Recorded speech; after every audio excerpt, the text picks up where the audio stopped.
In our clinic with me, it's going to be an arthroscopic surgery, which means we take a lighted telescope. We're going to go in through a little teeny puncture hole, and we actually use between 3 and 4 of those puncture holes, and they kind of go around the shoulder, so in the back and in the front, because we're going to make different angles of how we want to go in there.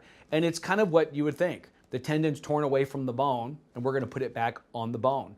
And so it's a matter of moving it from its position back onto the bone. I tell people that the bone is kind of like a wood quality. You can drive little holes in it. You can drill holes. You can bore out little places to put screws in. We use little things like drywall anchors. And those things, all medical devices, can be implanted. And then those devices implanted in the bone can then be used to hold that tendon into place. And it really is like anything. When you're repairing something, if it's a really big tear, you need more implants. You need more places to fix it, more sutures to hold it in place, whereas smaller tears can be much simpler. But in general, it's going to be repairing it by putting in devices that hold that tendon in place.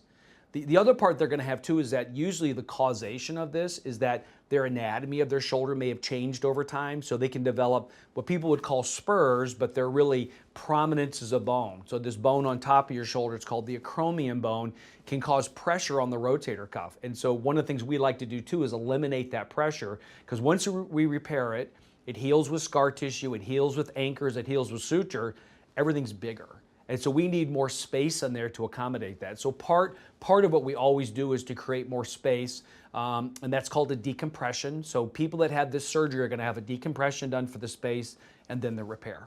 You've repaired it, but you have to let that heal. So it's kind of the theory of the bread's in the oven baking. You have to let that set.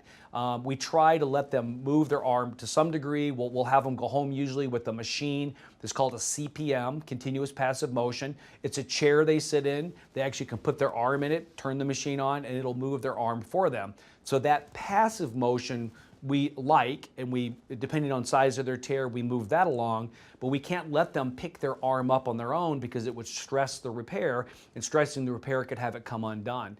So that process of waiting and getting things done is about 6 weeks. So it's kind of a slow start. 6 weeks, you're in a brace with your arm propped up, and you see people all around town that have these little braces and their arm propped up. Usually they've had some kind of rotator cuff tearing.